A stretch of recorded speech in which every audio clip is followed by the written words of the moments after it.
everyone. So இந்த வீடியோல நம்ம என்ன பார்க்க போறோம் அப்படின்னு பாத்தீங்கன்னா முந்தைய ஆண்டு வினாத்தாள் டிஸ்கஷன் தான் பார்க்க போறோம். ஸோ எந்த இயர் நடந்த கொஸ்டின் பேப்பர் அப்படின்னு பாத்தீங்கன்னா இப்போ 2023ல நடந்த குரூப் 3 எக்ஸாம்ல கேட்ட தமிழ் கொஸ்டின்ஸ் தான் எடுத்துட்டு வந்திருக்கேன். ஸோ அதுல இருக்கக்கூடிய இலக்கணம் பேஸ்டு கொஸ்டின்ஸை இந்த வீடியோல பார்ப்போம். என்ன மேம் குரூப் 4 குரூப் 2 தானே நம்ம பார்க்கணும், ஏன் குரூப் 3 கொஸ்டின் எடுத்துட்டு வந்திருக்கீங்க அப்படின்னு பாத்தீங்கன்னா சேம் சிலபஸ் தான் அங்கேயும் நமக்கு. ஸோ அதுல இருக்க கொஸ்டின்ஸ் இப்ப இருக்கக்கூடிய சமச்சீர்ல இருந்து தான் கேட்டிருக்காங்க. ஸோ அதனாலதான் அந்த மாதிரி கொஸ்டின்ஸை நம்ம ரிப்பீட்டடா ப்ராக்டிஸ் பண்ணிடலாம் அப்படிங்கிறதுக்காக தான் அந்த கொஸ்டின்ஸை நான் எடுத்துட்டு வந்திருக்கேன். ஓகேவா? ஸோ கிட்டத்தட்ட இலக்கணத்துல இருந்து மட்டும் ஒரு 39 கொஸ்டின்ஸ் கேட்டிருக்காங்க. ஸோ அந்த 39 கொஸ்டின்ஸை ஃபுல்லா நம்ம இந்த வீடியோல பார்ப்போம். ஓகேவா? சரி. ஸோ அஸ் யூஷுவல் நான் ஒவ்வொரு வீடியோலையும் சொல்றதுதான், நம்ம அகாடமியில வந்து பாத்தீங்கன்னா இப்ப டிஎன்பிஎஸ்சி ஃபுல் கோர்ஸ் வந்து ஆஃபர்ல போயிட்டு இருக்கு. ஸோ டிஎன்பிஎஸ்சி ஃபுல் கோர்ஸ் 12,500 உள்ளது 75% ஆஃபர்ல 2,999 rupeesக்கு போயிட்டு இருக்கு. ஸோ இந்த கோர்ஸ் பர்ச்சேஸ் பண்றதால உங்களுக்கு என்ன பெனிஃபிட் அப்படின்னு பாத்தீங்கன்னா இதுல இந்த டிஎன்பிஎஸ்சி குரூப் 4 எக்ஸாம்க்கு தேவையான 200 கொஸ்டின்ஸ்க்கு என்னெல்லாம் சப்ஜெக்ட் படிக்கணுமோ அந்த எல்லா சப்ஜெக்ட்ல இருக்கக்கூடிய எல்லா டாபிக்ஸுமே உங்களுக்கு கிளாஸ் நடத்தி அதை வீடியோவா கொடுத்துருப்போம்.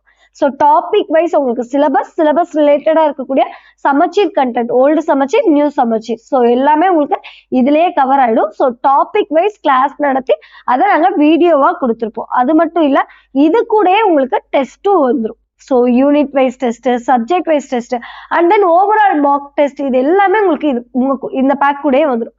ஸோ அது என்ன சாப்டர் வைஸ் டெஸ்ட் அப்படின்னு பார்த்தீங்கன்னா ஒவ்வொரு யூனிட்டும் முடிஞ்சதும் உங்களுக்கு யூனிட் வைஸ் டெஸ்ட் வந்து இருக்கும். அதுக்கப்புறம் அது என்ன சப்ஜெக்ட் வைஸ் டெஸ்ட் அப்படின்னு பார்த்தீங்கன்னா ஒரு சப்ஜெக்ட் ஃபுல்லா முடிஞ்சிருந்தா, இப்போ ஃபார் எக்ஸாம்பிளுக்கு இலக்கணம்னு எடுத்துட்டோம்னா இலக்கணம் ஃபுல்லா நடத்தி முடிச்சாச்சுன்னா அதுல இருக்கக்கூடிய எல்லா டாபிக்ஸும் சேர்த்து உங்களுக்கு டெஸ்ட் வரும். அதுக்கப்புறம் வந்து பார்த்தீங்கன்னா உங்களுக்கு ஓவரால் மார்க் டெஸ்ட், அதாவது இந்த டிஎன்பிஎஸ்சி பேட்டர்ன் 200 கொஸ்டின்ஸ்க்கு எப்படி எக்ஸாம் கண்டக்ட் பண்ணுவாங்களோ அதே பேட்டர்ன்ல உங்களுக்கு இங்கேயும் மார்க் டெஸ்ட் கண்டக்ட் பண்ணிடுவோம். முக்கியமான விஷயம் என்ன, இந்த டெஸ்ட் எல்லாமே உங்களுக்கு டைமர் பேஸ்டு டெஸ்ட்.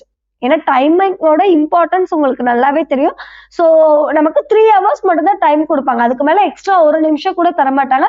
ஸோ அந்த 3 hoursக்குள்ள எப்படி நம்ம 200 கொஸ்டின்ஸை கம்ப்ளீட் பண்றது அப்படிங்கிறதுக்கான கம்ப்ளீட் ப்ராக்டிஸ் உங்களுக்கு சாப்டர் வைஸ் டெஸ்ட்ல இருந்தே வந்துடும். ஓகேவா? ஸோ அது எல்லாமே இப்போ ஆஃபர்ல தான் போயிட்டு இருக்கு, இந்த பேக் கூடயே வருது.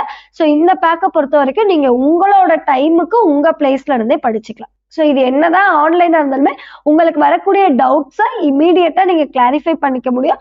அந்த ஃபெசிலிட்டியும் உங்களுக்கு இதுல இருக்கு. ஓகேவா? சரி.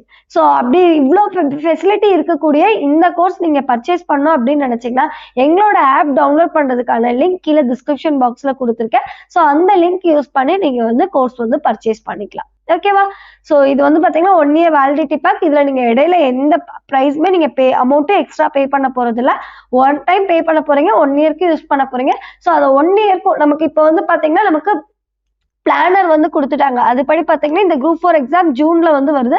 ஸோ அப்ப அந்த 6 monthsல எப்படி நம்ம ஒரு 3 monthsக்குள்ள போர்ஷன் கம்ப்ளீட் பண்ணிட்டு திருப்பி அதிகமா நம்ம ரிவிஷன் பண்றது அப்படிங்கிறதுக்கான கம்ப்ளீட் ஸ்ட்ராட்டஜியும் உங்களுக்கு இந்த பேக்லயே நாங்க கொடுத்துருவோம். எப்படி டெய்லி என்னென்ன படிக்கணும், என்ன டெஸ்ட் அட்டென்ட் பண்ணோம் அப்படிங்கிற அந்த கம்ப்ளீட் பிளானர் வந்து உங்களுக்கு இந்த பேக் கூடயே வந்துடும். ஸோ அதுபடி படிச்சீங்கன்னா கரெக்டா 3 monthsல உங்களால இந்த கம்ப்ளீட் போர்ஷனும் கவர் பண்ணிட முடியும். அது போக ரிவிஷன் அதிகமா எடுக்கும் முடியும். ஓகேவா? சரி. சோ இனி கொஸ்டின்குள்ள போயிடலாம். ஃபர்ஸ்ட் கொஸ்டின் பாருங்க, சார்பெழுத்து வகைக்கு பொருந்தாதது எது அப்படின்னு சொல்லிருக்காங்க. சார்பெழுத்துனா என்னப்பா, முதல் எழுத்துக்களை சார்ந்து வரக்கூடிய எழுத்துக்களை தான் சார்பெழுத்துக்கள் அப்படின்னு சொல்லுவோம்.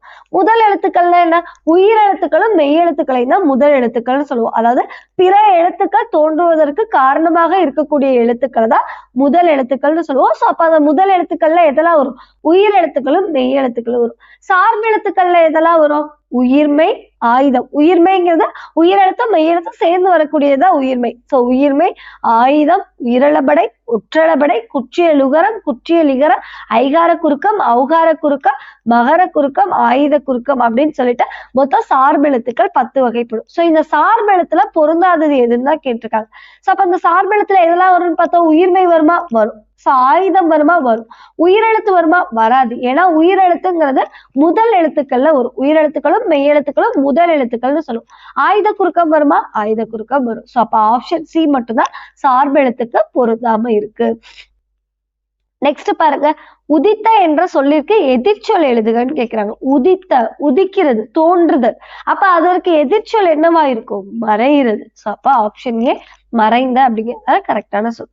சோ உங்களுக்கு ஞாபகம் வச்சுக்கணும், சூரியன் உதிக்குது, அதுக்கப்புறம் சாயந்தரம் என்ன ஆகுது? சூரியன் மறையுது. இப்ப உதித்ததுக்கு ஆப்போசிட் என்ன? மறைந்த அப்படிங்கிறதா கரெக்டான ஆப்ஷன்.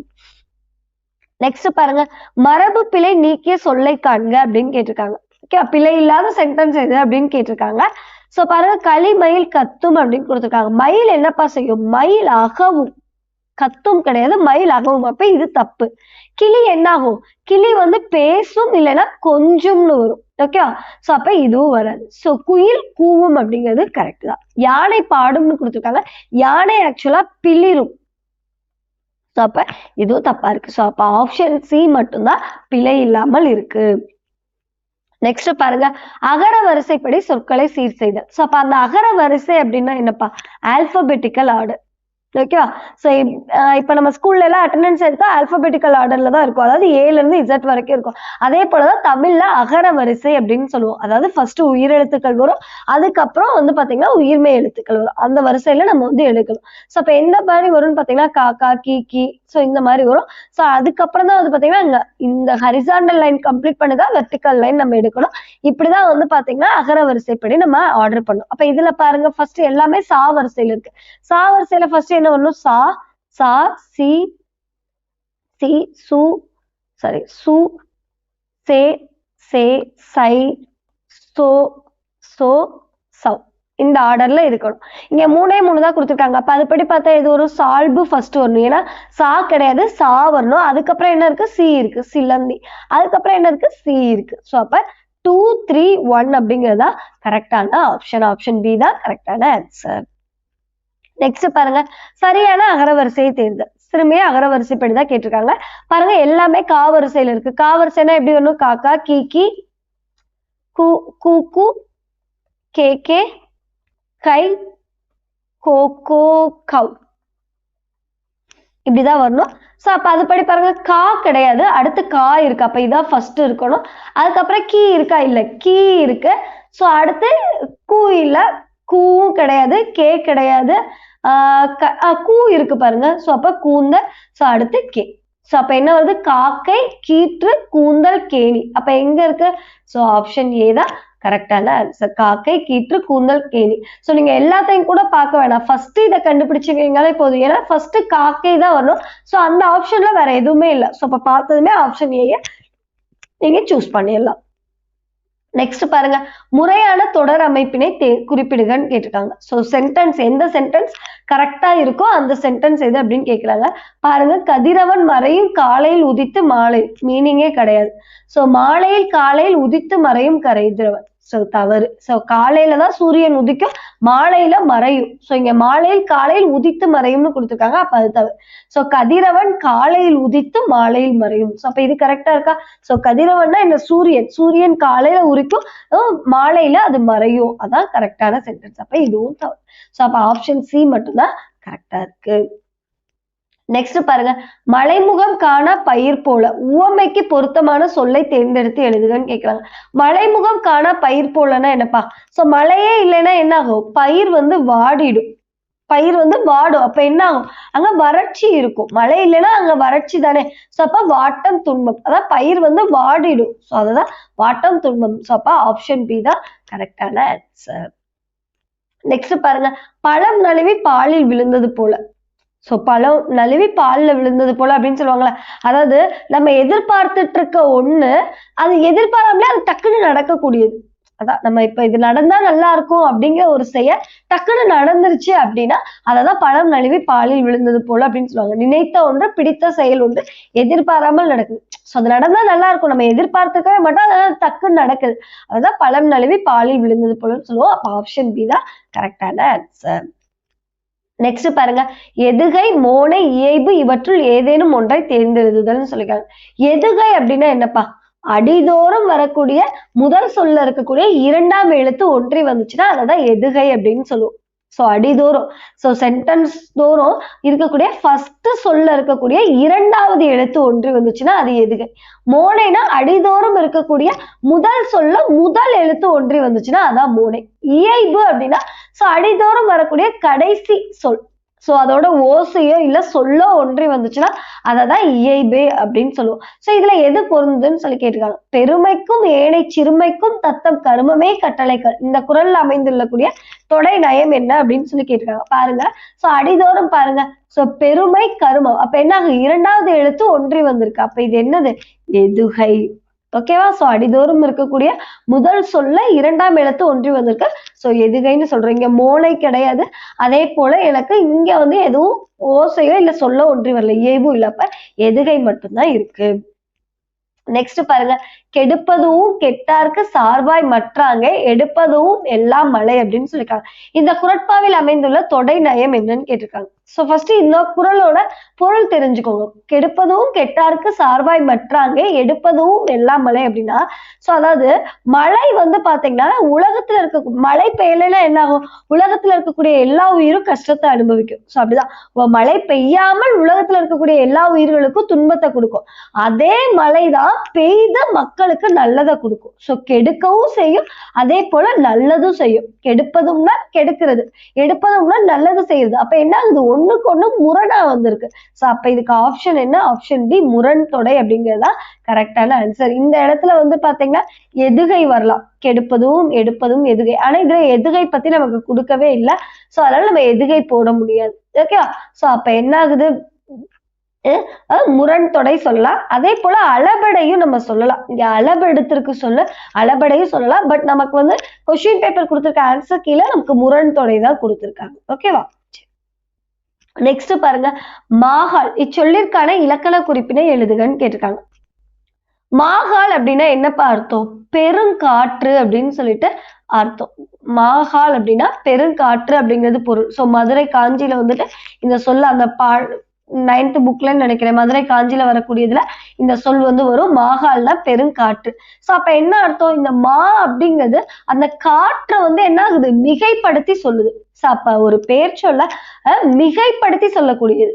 ஓகே, அதான் நம்ம என்னன்னு சொல்லுவோம், உரிச்சொல் அப்படின்னு சொல்லுவோம். சோ அப்ப ஆப்ஷன் ஏ தான் கரெக்டான ஆன்சர். சோ சால, தவ, நனி, கடி, கூர், மா இது எல்லாமே உரிச்சொற்கள். ஓகேவா. சரி, நெக்ஸ்ட் பொருந்தாத இணையை காண்க அப்படின்னு சொல்லியிருக்காங்க. அதாவது ஒரு சொல் கொடுத்திருக்காங்க, அதோட மீனிங் கொடுத்திருக்காங்க, இதுல எது கரெக்டான மீனிங் இல்லைன்னு கேட்டிருக்காங்க. சோ பாருங்க, நசை விருப்பம். சோ கரெக்டா, கரெக்ட் தான். ஓகே. சோ நசை அப்படின்னா விருப்பம். சோ இது வந்து பாத்தீங்கன்னா 9th புக்ல குறுந்தொகை பாடலுக்கு கீழே வரக்கூடிய சொற்கள் தான். சோ நசை அப்படின்னா அதுக்கு விருப்பம்ங்கிறது கரெக்ட் தான். சோ பிடி அப்படின்னா என்னப்பா, பிடி அப்படின்னா பெண் யானை.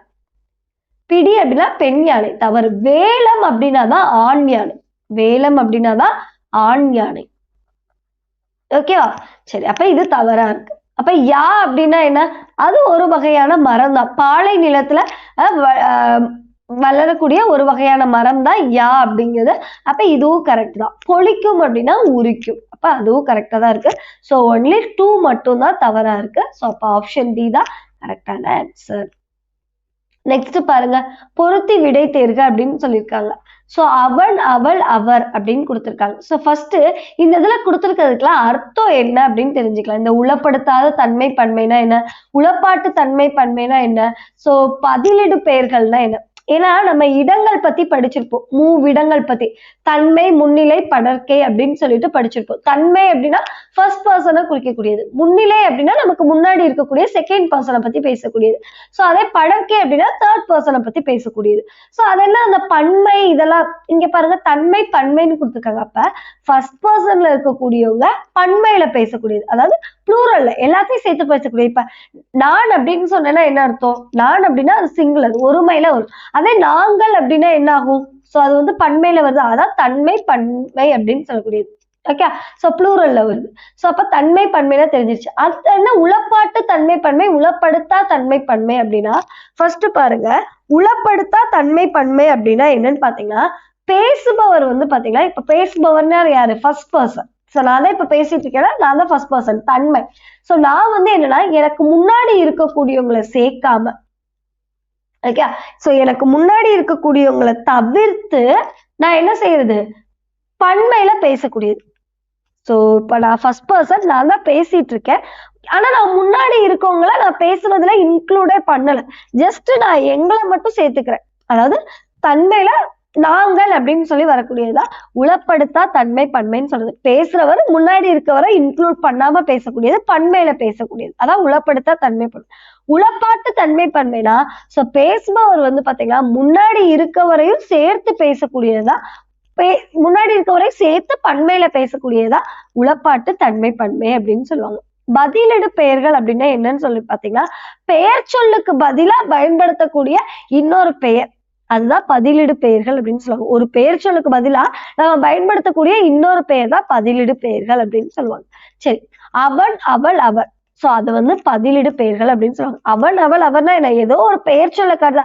இப்ப அவன் அப்படின்னா முன்னாடி இருக்கக்கூடிய ஏதோ ஒரு பையனை பார்த்து சொல்லிட்டு இருக்காங்க, தூரத்துல இருக்கக்கூடிய ஒரு பையனை இண்டிகேட் சொல்லி சொல்றாங்க. பையன் அப்படின்னா யாரு, அவர் ஒரு பெயர் சொல். அந்த பெயர் சொல்லுக்கு பதிலா நம்ம அவன் ஒரு சுட்டு பெயரை பயன்படுத்துறோம், அதுதான் பதிலிடு பெயர்கள் அப்படின்னு சொல்லுவாங்க. நாங்கள் முயற்சி செய்வோம் அப்படின்னா என்ன ஆகுது, நாங்கள்.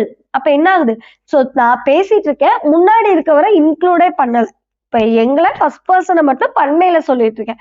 அப்ப உளப்படுத்தா தன்மை பன்மை அப்படிங்கறதா இதுக்கான ஆன்சர். நெக்ஸ்ட் பாருங்க, நாம் முயற்சி செய்வோம் அப்படின்னு சொல்லிருக்காங்க. நாம்னா என்ன அர்த்தம், சோ நாம் முன்னாடி இருக்கவங்களையும் சேர்த்து இன்க்ளூட் பண்ணிருக்க. அப்ப உளப்பாட்டு தன்மை பன்மை.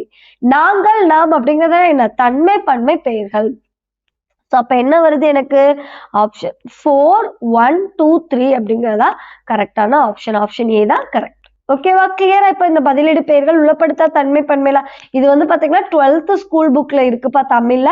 அதாவது 4 வகை பெயர்கள் அப்படின்னு சொல்லிட்டு கொடுத்திருப்பாங்க, 4 வகை பொருத்தங்கள் அப்படின்னு சொல்லிட்டு.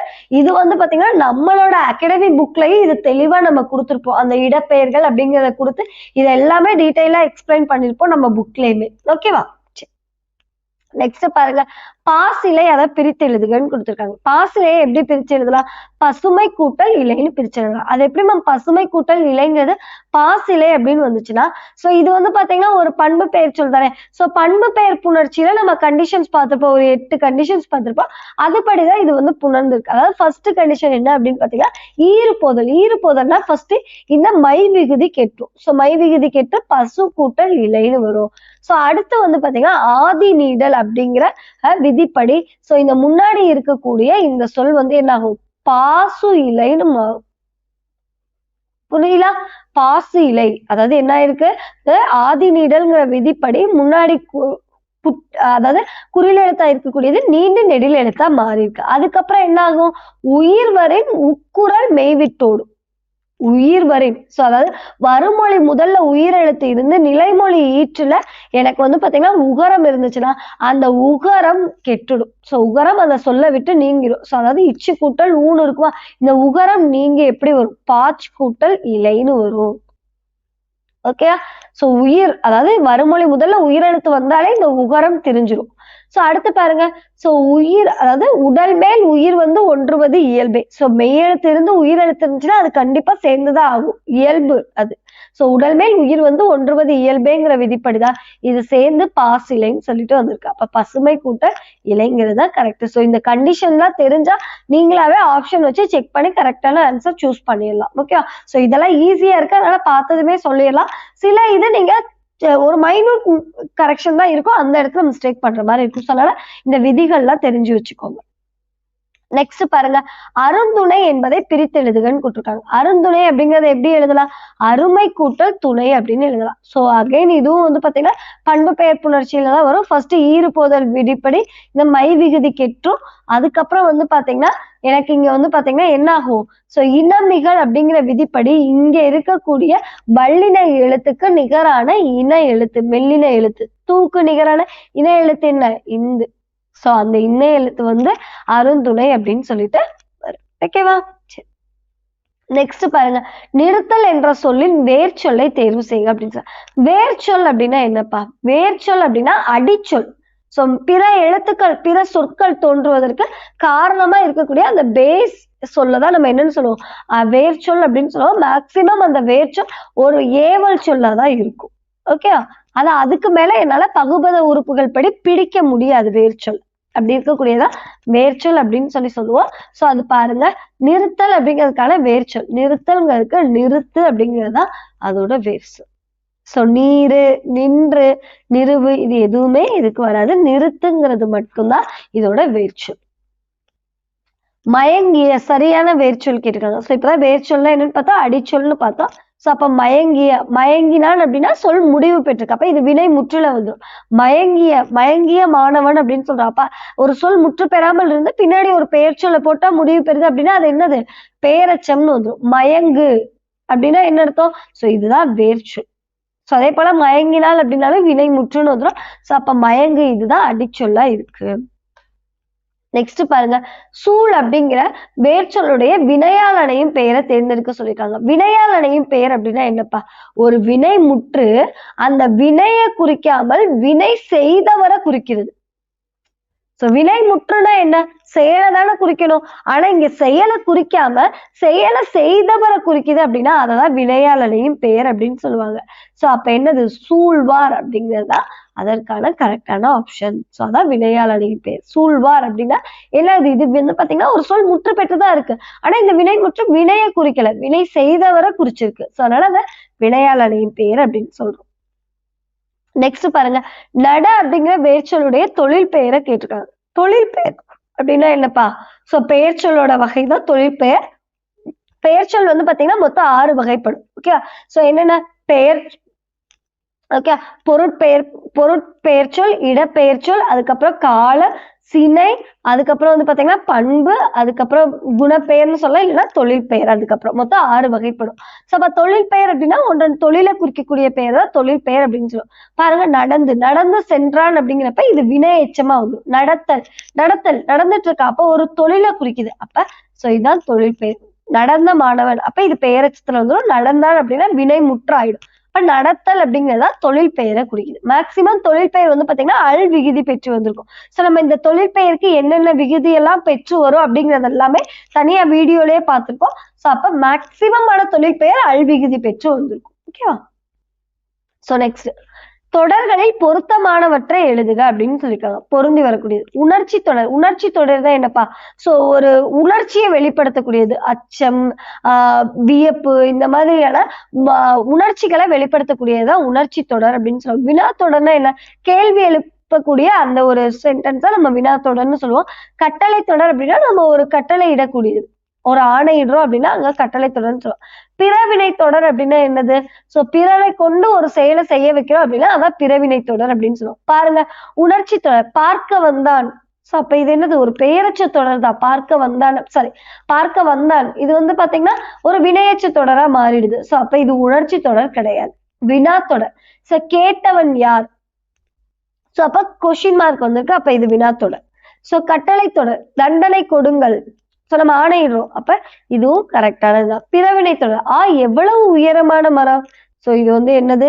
சோ இதுவும் உணர்ச்சி தொடரா இருக்கு. சோ நம்ம வியப்ப காட்டுறோம், எவ்வளவு பெரிய மரம் அப்படின்னு சொல்லிட்டு. அப்ப இது வந்து உணர்ச்சி தொடர். அப்ப இது பிறவினை தொடரா இருக்காது. சோ அப்ப இதெல்லாம் கரெக்டா இருக்கு. 2, 3 மட்டும்தான் பொருந்தி வந்திருக்கு. ஓகே, பொருத்தமானதான் கேட்டிருக்காங்க. சோ அப்ப 2, 3 மட்டும்தான் கரெக்டான ஆன்சர். நெக்ஸ்ட் பாருங்க, எவ்வகை வாக்கியம் என அறிகன்னு கேட்டிருக்காங்க. பந்து உருண்டது என்பது எவ்வகை வாக்கியம் அப்படின்னு கேட்டிருக்காங்க. சோ தன்வினை வாக்கியம்னா என்ன? ஒரு செயலை தானே செய்யக்கூடியதை தன்வினை வாக்கியம் அப்படின்னு சொல்லுவாங்க. செய்தி வாக்கியம்னா என்ன? ஒரு செய்தியை தெரிவிக்கக்கூடியதை செய்தி வாக்கியம்னு சொல்லுவாங்க. பிறவினை வாக்கியம்னா ஒரு செயலை பிறரை கொண்டு நடத்தி வைக்கிறது பிறவினை வாக்கியம். உடன்பாட்டு வாக்கியம்னா உடன்பட்டு சொல்லக்கூடிய அந்த வாக்கியமா உடன்பாட்டு வாக்கியம் அப்படின்னு சொல்லிட்டு சொல்லுவாங்க. அதாவது அந்த நிகழக்கூடிய அந்த நிகழ்ச்சியை வந்து நம்ம சொல்லக்கூடியதான் உடன்பாட்டு வாக்கியம் அப்படின்னு சொல்லுவோம். இப்ப பாருங்க, பந்து உருண்டது அப்படின்னு சொல்ல, பந்து இல்ல தானாவே உருண்டு போயிட்டு இருக்கு. அப்ப என்னது? அந்த செயலை அதுவேதான் செய்யுது. அப்ப அது என்னது? தன்வினை வாக்கியமா இருக்கும். அதே பந்தை உருட்டினான் அப்படின்னா என்ன வரும்? சோ பந்தை இன்னொரு ஆள் தான் உருட்டிட்டு இருக்காங்க. அப்ப என்னது? பந்தை இன்னொருத்தரை கொண்டு உருட்ட வைக்கிறாங்க. அப்ப அது பிறவினை வாக்கியமா வந்துடும். அப்ப உருண்டது அப்படிங்கிறப்ப அது தன்வினை வாக்கியம் தான். நெக்ஸ்ட் பாருங்க, பிறவினை சொற்களை கண்டறிக அப்படின்னு சொல்லுவாங்க. பிறவினைலாம் என்னன்னு பார்த்தோம், பிறரை கொண்டு ஒரு செயலை செய்வித்தோம்னா அதான் பிறவினை வாக்கியம் அப்படின்னு சொல்லுவோம். உருட்டினான் இப்பதான் பார்த்தோம். பந்த உருட்டினான் அப்படின்னு என்ன அர்த்தம்? பந்த இன்னொருத்த ஒரு பையன் தான் உருட்டிட்டு இருக்கான். சோ அப்ப என்னது? பந்த இன்னொரு பர்சனை வச்சு நம்ம உருட்ட வச்சிருக்கோம். அப்ப இது பிறவினை சொல் தான். பயின்றான் அவன் தான் கத்துட்டு இருக்கான், அப்ப இது வந்து தன்வினை வாக்கியம் தான் வரும். பயிற்றுவித்தாள், இன்னொருத்தருக்கும் சொல்லி தராங்க, அப்ப இது பிறவினை வாக்கியம். ஆடினாள், அவள் தான் செஞ்சுட்டு இருக்கா, அப்ப இது தன்வினை வாக்கியமா போயிடும். அப்ப பிறவினை அப்படிங்கிறது என்ன, 1 3 மட்டும்தான் பிறவினை வாக்கியம். ஓகே, பிறவினை சொற்கள். நெக்ஸ்ட் பாருங்க, இளங்கோவடிகள் சிலப்பதிகாரத்தை இயற்றினார், இது எவ்வகை வாக்கியம் அப்படின்னு சொல்லி கேட்டிருக்காங்க. சோ என்ன ஒரு இளங்கோவடிகள் சிலப்பதிகாரத்தை என்ன, சோ இது பாருங்க, எழுவாய் செய்யப்படும் பொருள் பயனிலை கொண்டு முடிவு பெற்றிருக்க, செயலை செய்தவரை சென்டென்ஸோட முதல்ல அமைச்சு நம்ம ஒரு சொன்னோம்னா அதை செய்வினை வாக்கியம் அப்படின்னு சொல்லுவோம். செயலை செய்பவரை அந்த தொடருடைய முதல்ல அமைத்து எழுவாய் செய்யப்படும் பொருள் பயனிலை அந்த அமைப்புல ஒரு வாக்கியம் இருக்கு அப்படின்னா அது செய்வினை வாக்கியம்னு சொல்லுவோம். அது மட்டும் இல்ல, செய்யப்படும் பொருள் கூட என்னாகும், எனக்கு ஐ அப்படிங்கிற 2ஆம் வேற்றுமை உருவு வெளிப்படையாவும் வரலாம் இல்ல மறைஞ்சும் வரலாம், அப்படி வந்தா அதை செய்வினை வாக்கியம் அப்படின்னு சொல்லுவோம். சோ அப்ப ஆப்ஷன் ஏ தான் கரெக்டான ஆன்சர். நெக்ஸ்ட் பாருங்க, வழிப்பறி நிறை கவர்தல் ஆகியன டேஸ் திணைக்குரிய தொழில்கள் அப்படின்னு கேட்டிருக்காங்க. சோ வழிப்பறை நிறை கவர்தல் வந்து எதுக்குரிய தொழில்கள்ப்பா, பாலை நிலத்துக்குரிய தொழில். ஓகேவா, சோ எல்லாம் பாலை நிலம், வறண்ட நிலம், அங்க எந்த ஒரு தொழிலுமே செய்ய முடியாது, அப்ப அவங்க என்ன பண்ணுவாங்க, வழிப்பறி தான் செஞ்சுட்டு இருப்பாங்க. ஓகேவா, சோ அப்ப நம்ம என்னது, குறிஞ்சியில என்ன தொழில் நடக்கும், குறிஞ்சியில வந்து பாத்தீங்கன்னா தேன் எடுத்தல் கிழங்கு அகழ்தல் வந்து குறிஞ்சி நிலத்துல நடக்கும். முல்லை நிலத்துல வந்து பாத்தீங்கன்னா ஆணிரை மேய்த்தல், ஏறு தழுவுதல், களை பறித்தல், இதெல்லாம் வந்து பாத்தீங்கன்னா முல்லை நிலத்துல நடக்கும். மருத நிலத்துல வந்து பாத்தீங்கன்னா நெல்லறிதல், அதுக்கப்புறம் வந்து பாத்தீங்கன்னா களை பறித்தல், இது எல்லாமே மருத நிலத்துல நடக்கும். அடுத்து வந்து பாத்தீங்கன்னா நெய்தல் நிலத்துல வந்து பாத்தீங்கன்னா உப்பு விளைவிக்கிறது, அதுக்கப்புறம் வந்து பாத்தீங்கன்னா மீன் பிடித்தல், இதெல்லாம் நெய்தல் நிலத்துல நடக்கும். சோ இங்க நமக்கு வழிப்பறி நிறை கவர்தல் தான் கேட்டிருக்காங்க. சோ இது வந்து பாலை துணைக்குரிய தொழில். நெக்ஸ்ட் கொஸ்டின் பாருங்க, ஒளி வேறுபாடு அறிந்து பொருத்தமான இணையை தேர்கன்னு கொடுத்திருக்காங்க. அலை அலை அலை. சோ அலை அப்படின்னா என்னப்பா மீனிங், கடல் அலையை தான் நம்ம சொல்லுவோம். அலை அப்படின்னா என்ன, இது வந்து புற்று குறிக்கக்கூடியது, ஒரு புற்றதான் அலை அப்படின்னு சொல்லுவோம். அலை அப்படின்னா அழைக்கிறது, கூப்பிடுறது. ஓகே, அப்ப எது கரெக்டா இருக்கு, ஆப்ஷன் சி தான் கரெக்டா பொருந்தது. கடல் அலை, புற்று, கூப்பிடு அப்படிங்கிறதா கரெக்டான ஆப்ஷன். ஆப்ஷன் சி தான் கரெக்டான ஆன்சர். நெக்ஸ்ட் பாருங்க, ஓ இந்த ஓரெழுத்து ஒரு மொழி தரக்கூடிய பொருள் என்ன அப்படின்னு சொல்லிருக்காங்க. ஓரெழுத்து ஒரு மொழினா என்னப்பா, ஒரே ஒரு எழுத்து தனியா நின்று எனக்கு பொருள் தருது அப்படின்னா அததான் ஓரெழுத்து ஒரு மொழி அப்படின்னு சொல்லுவாங்க. மொழினா சொல் அப்படிங்கிறதா. சோ அப்ப ஒரே ஒரு எழுத்து தனியா நின்று ஒரு சொல்லா இருக்கு அப்படின்னா அததான் ஓரெழுத்து ஒரு மொழின்னு சொல்லுவாங்க. தமிழ்ல மொத்தம் 42 ஓரெழுத்து ஒரு மொழி சொற்கள் இருக்கு. சோ இதை கொடுத்தவர் யாருன்னு பாத்தீங்கன்னா நன்னூலா, பவனந்தி முனிவர் அவர்கள் தான் நன்னூல்ல குறிப்பிட்டிருக்காரு. சரியா, அப்ப இந்த ஓ அப்படிங்கிற ஓரெழுத்து மொழிக்கு என்ன பொருள் அப்படின்னு பாத்தீங்கன்னா மதகு நீர் தாங்கும் பலகை அப்படிங்கிறதா கரெக்டான ஆன்சர். அப்போ ஓங்கிறதுக்கான பொருள் என்ன, மதகு நீர் தாங்கும் பலகை. நெக்ஸ்ட் பாருங்க, சோ அப்படிங்கிற ஓரெழுத்து ஒரு மொழியின் பொருள் என்ன அப்படின்னு கேட்டிருக்காங்க. சோ அப்படிங்கிறதுக்கான பொருள் என்ன அப்படின்னு பாத்தீங்கன்னா மதில். ஓகேவா, சோ அப்படிங்கிறது மதில். சோ நம்ம வந்து தெளிவா கொடுத்துருப்போம், ஒரு 42 தான் இருக்கும். சோ ஒரு பாக்ஸ்ல கொடுத்து அழகா அதை வந்து சொல்லியிருப்போம். சோ அதை மட்டும் பாத்தீங்கன்னாலே இதுல இருந்து 2ல இருந்து 3 கொஸ்டின் நமக்கு குரூப் 4 பொறுத்த வரைக்கும் வருது. சோ அதனால அந்த 42 கிளியரா பார்த்து வச்சுக்கோங்க. அப்ப சோங்கிறதுக்கான பொருள் என்ன, மதில். விட்டு விட்டு இலக்கண குறிப்பு வரைக அப்படின்னு சொல்லிருக்காங்க. ஒரு சொல் அடுத்தடுத்து தொடர்ந்து வருது, அந்த சொல்ல பிரிச்சா எனக்கு பொருள் தருது அப்படின்னா அத அடுக்கு தொடர் அப்படின்னு சொல்லுவாங்க. ஒரு சொல் 2 3 இல்ல 4 முறை வரைக்கும் அடுக்கி வரலாம். சோ அந்த சொல்ல தனியா இப்படி பிரிச்சோம் அப்படின்னா எனக்கு அது பொருள் தந்துச்சு அப்படின்னா அடுக்கு தொடர் நம்ம சொல்லுவோம். அதே பிரிச்சா எனக்கு பொருள் தரலைன்னா இரட்டை கிளவி அப்படின்னு சொல்லுவோம். ஒரே சொல் திருப்பி திருப்பி ரிப்பீட்டடா வருது, ஆனா அதை பிரிச்சா எனக்கு பொருள் தருதுன்னா அடுக்கு தொடர், பிரிச்சா பொருள் தரலைன்னா இரட்டை கிளவி அப்படின்னு சொல்லுவோம். இங்க பாருங்க, இலக்கண குறிப்பு தவறான பொருத்தத்தை எழுதுக அப்படின்னு சொல்லிருக்காங்க. தாய் சேய் உண்மை தொகைன்னு கொடுத்துருக்காங்க. கரெக்டாப்பா, உண்மை தொகைனா என்னப்பா, தொகை அப்படின்னாலே என்ன பொருள், சோ ஒரு உருபோ, அது வேற்றுமை உருபா இருக்கலாம் இல்ல உவம உருபா இருக்கலாம். சோ ஏதோ ஒரு சொல் வந்து அந்த இடத்துல எனக்கு மறைஞ்சு வருது அப்படின்னா அததான் தொகை அப்படின்னு சொல்லுவோம். சோ உண்மை தொகைனா என்ன, எனக்கு மறைஞ்சு வந்துச்சுன்னா அதான் உண்மை தொகை. தாய் சேய், தாயும் சேயும், அப்ப இந்த இடத்துல உண்மை எனக்கு மறைஞ்சுதான் வந்திருக்கு, அப்ப உண்மை தொகைங்கிறது எனக்கு கரெக்டா தான் இருக்கு. முறுக்கு மீசை வந்தார் அப்படின்னு சொல்லியிருக்காங்க. முறுக்கு மீசையை உடைய மனிதர் வந்தார் அப்படிங்கிறதா ஆக்சுவலா இதோட பொருள். சோ அப்ப இது என்ன ஆகுது, முறுக்கு மீசையை உடைய, அப்ப ஒரு வேற்றுமை உருபு பிளஸ் உடைய அப்படிங்கிற ஒரு உருபு வந்து மறைஞ்சு வந்திருக்கு, அதோட பயனும் மறைஞ்சு வந்திருக்கு. அது போக இங்க வந்தார் அப்படிங்கிற சொல்ல கொண்டு வந்தது ஒரு மனிதர் அப்படின்னு நம்மளால பொருள் கொள்ள முடியுது அப்படின்னா அது அன்மொழி தொகை அப்படின்னு கொடுப்போம். இங்க வேற்றுமை தொகைன்னு கொடுத்துருக்காங்க, அப்ப இது தவறு, அன்மொழி தொகை. ஓகேவா? சரி, கரும்பு தின்றான் அப்படின்னா என்ன அர்த்தம்? கரும்பை தின்றான், கரும்பை தின்றான், அப்ப அது இரண்டாம் வேற்றுமை தொகை தான் வரும், அன்மொழி தொகைன்னு கொடுத்துருக்காங்க, அப்ப இதுவும் தவறு. வெண்குடை, வெண்மையான குடை. ஓகேவா? சோ அதாவது ஆன ஆகிய இந்த மாதிரியான பண்பு உருபுகள். ஓகே, சோ ஒரு பண்பு சொல்ல தொடர்ந்து வரக்கூடிய பெயர் சொல்ல தொடர்ந்து அந்த பெயர் சொல்லுக்கு முன்னாடி ஆக ஆகிய இந்த மாதிரியான பண்பு உருபுகள் வந்து எனக்கு மறைஞ்சு வருது அப்படின்னா அத பண்பு தொகைன்னு சொல்லுவோம். அப்ப இது கரெக்ட் தான், வெண்மையான குடை, அப்ப பண்பு தொகை, பண்புருபு இங்க மறைஞ்சு வந்திருக்கு, அப்ப பண்பு தொகைங்கிறது கரெக்ட். இங்க என்ன கேட்டிருக்காங்க, எனக்கு தவறான பொருத்தம் தான் கேட்டிருக்காங்க. அது எது தவறா பொருந்திருக்கு? 2ம் 3ம் தான் தவறா பொருந்திருக்கு. சோ அப்ப ஆப்ஷன் ஏ தான் கரெக்டான ஆன்சர். ஓகேவா? நெக்ஸ்ட் பாருங்க, விடைக்கேற்ற வினாவை தெரிவு செய்கன்னு கொடுத்துருக்காங்க. சோ அது என்னப்பா விடைக்கேற்ற வினா அப்படின்னா நமக்கு வந்து ஆன்சர் கொடுத்துருவாங்க, அந்த ஆன்சருக்கு என்ன மாதிரி கரெக்டா நம்ம கொஸ்டின் கேட்கலாம் அப்படிங்கறத இங்க கேட்டிருக்காங்க. சோ விடை இருக்கும், அந்த விடைக்கு என்ன மாதிரி வினா கேட்கலாம் அப்படிங்கறத ஆன்சர். மாறன் 10ஆம் வகுப்பில் படிக்கிறான்னு கொடுத்துருக்காங்க. அப்ப மாறன் என்ன படிக்கிறான், அவன் என்ன புக்கு என்ன சப்ஜெக்ட் படிச்சுட்டு இருக்கான்ல இங்க கொடுக்கல, அப்ப இந்த கொஸ்டின் வராது. மாறன் படிப்பது யாது, அவன் என்ன படிக்கிறானே இங்க கொடுக்கல, எந்த ஸ்டாண்டர்ட் படிக்கிறான்னு தான் கொடுத்துருக்காங்க, அப்ப இது வரும். மாறன் எத்தனையாவது படிக்கிறான், எத்தனையாவதுங்கிறது கரெக்டா நம்ம யூஸ் பண்ண மாட்டோம், அப்ப இது வரும். மாறன் எந்த வகுப்பில் படிக்கிறான், இப்ப இதுதான் கரெக்டான சென்டென்ஸ். சோ அப்ப ஆப்ஷன் டி தான் கரெக்டான கொஸ்டின். ஓகேவா? மாறன் எந்த வகுப்பில் படிக்கிறான், மாறன் 10ஆம் வகுப்பில் படிக்கிறான். சோ கொஸ்டின் கேட்டு பாருங்க, அந்த கொஸ்டினுக்கு கொடுத்துருக்க ஆன்சர் கரெக்டா மேட்ச் ஆச்சுன்னா அதான் கரெக்டான ஆப்ஷன். நெக்ஸ்ட் பாருங்க, விடைக்கேற்ற வினாவை தெரிவு செய்க. மனிதர்கள் செய்ய இயலாத கடினமான செயல்களை ரோபோக்கள் செய்கின்றன கொடுத்திருக்காங்க. மனிதரால செய்ய முடியாத விஷயங்களை ரோபோக்கள் வந்து செய்யலாம். சரியா? மனிதர்களால் கடினமான செயல்களை செய்ய முடியுமா, இங்க வந்து அதை பத்தி எதுவுமே சொல்ல. மனிதர்களால் கடினமான வேலை செய்ய முடியுமா செய்ய முடியாதான்னு இங்க சொல்லல, செய்ய முடியாத விஷயத்த ரோபோக்கள் செய்யுதுன்னு தான் சொல்லியிருக்காங்க. ஓகே, அப்ப இது வந்து மனிதர்களால் செய்ய இயலாத செயல்களை செய்பவை எவை, அப்ப இது கரெக்டா தான் இருக்கு. மனிதர்களால் செய்ய இயலாத செயல்களை செய்பவை எவை, ரோபோக்கள் தான். ஓகேவா? சரி, மனிதர்கள் செய்ய இயலாத செயல்களை ரோபோக்கள் செய்யுமா, ஆம் இல்லைங்கிற மாதிரியான ஆன்சர் இல்ல, அப்ப இது வராது. நெக்ஸ்ட், மனிதர்கள் கடினமான செயல்களை செய்வார்களா, மனிதர்கள் கடினமா செயலை செய்வாங்களா செய்யலையாங்கிறது இங்க ஆன்சர் இல்ல, செய்ய முடியாத செயலை ரோபோ செய்யுது, அப்ப ஆப்ஷன் பி மட்டும் தான் இந்த ஆன்சருக்கு மேட்ச் ஆகுற கொஸ்டின். ஓகேவா? நெக்ஸ்ட் பாருங்க, கீழ்காணும் வல்லின மிகா இடம் குறித்த கூற்றில் சரியான கூற்றை தேர்வு செய்க அப்படின்னு கொடுத்திருக்காங்க. இரண்டாம் வேற்றுமை விரியில் வல்லினம் மிகாதுன்னு கொடுத்திருக்காங்க. கரெக்டாப்பா? தவறு.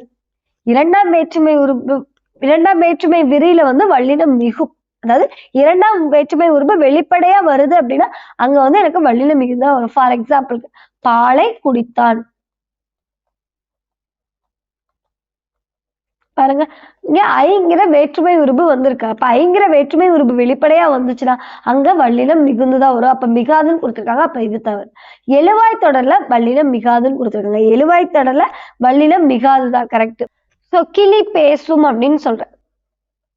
சோ எழுவாய் தொடர்னு எப்ப சொல்லுவோம், சோ ஒரே ஒரு எழுவாய் பயனிலையை கொண்டு முடியுது, இடையில எந்த உருபு மறைஞ்சு வரலைன்னா அதான் எழுவாய் தொடர்.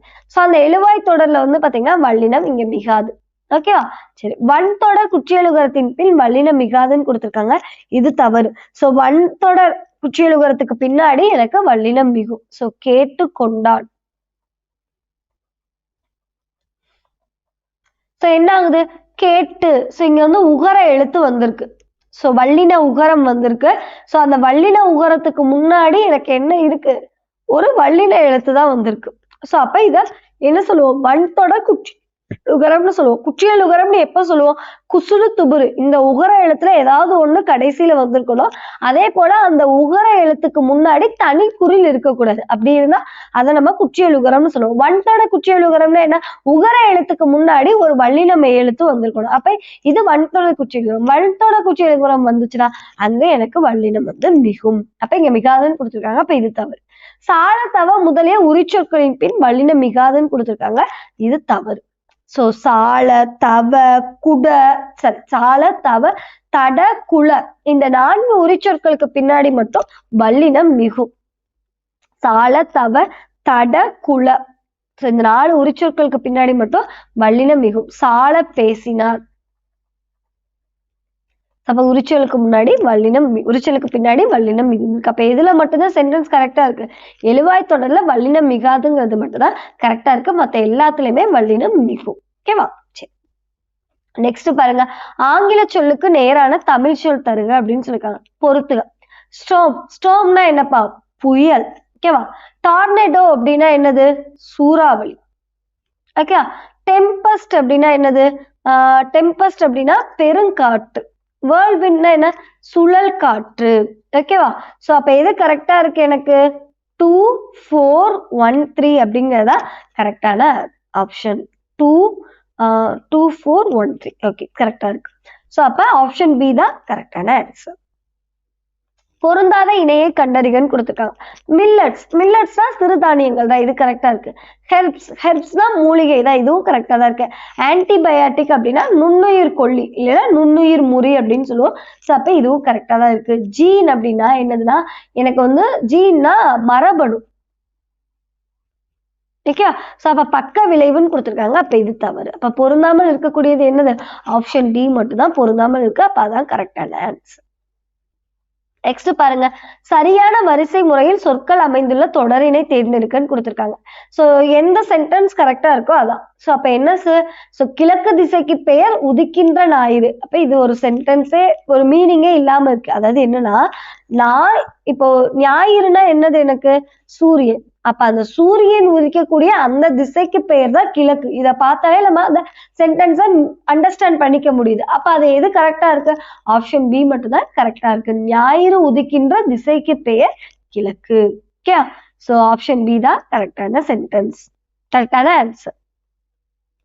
கொடுக்கப்பட்ட சொற்களில் தொழில் பெயரை எழுதுக அப்படின்னு கேட்டிருக்காங்க. தொழில் பெயர்னா என்ன? ஒன்றன் தொழிலை குறிக்கக்கூடிய சொல் தான் தொழில் பெயர் அப்படின்னு சொல்லுவோம். ஒன்றன் தொழிலை குறிக்கக்கூடிய பெயர் சொல் தொழில் பெயர். அப்ப எது வருது? எனக்கு படித்தல் அப்படிங்கிறதா தொழில் பெயர். படித்து முடித்தான். அப்ப இது ஒரு வினை எச்சம். படித்த மாணவன், இது ஒரு பெயரச்ச சொல்.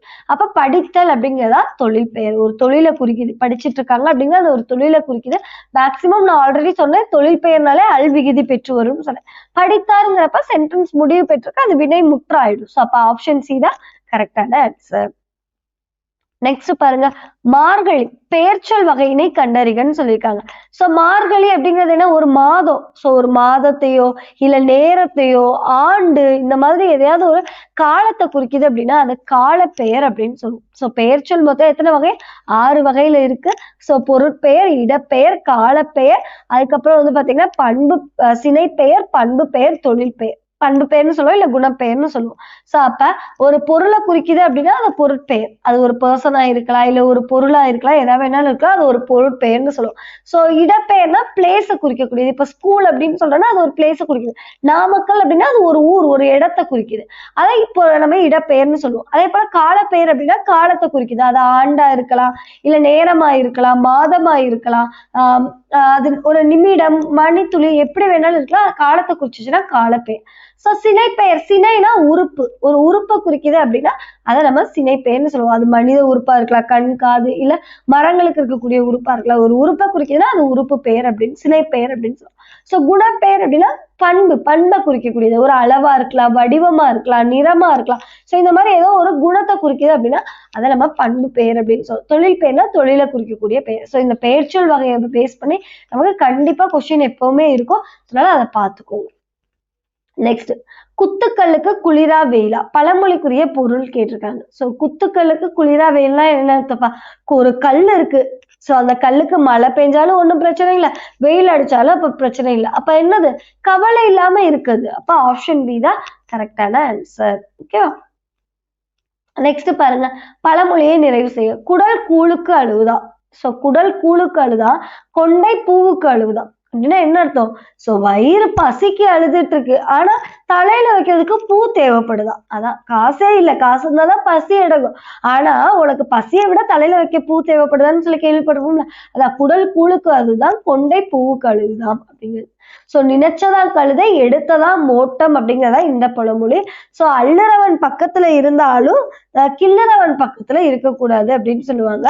சோ பாடி பாடி குத்தினாலும் பதற அரிசி ஆகுமா. சோ என்னதான் நீ பாடி பாடி குத்திட்டே இருந்தாலும் சோ தேவையில்லாத பதற போட்டு குத்துனா அதுல இருந்து அரிசி வருமா, வராது. அதான். சோ அப்ப ஆப்ஷன் பி தான் இந்த பழமொழியை நிறைவு செய்யுது. ஓகேவா.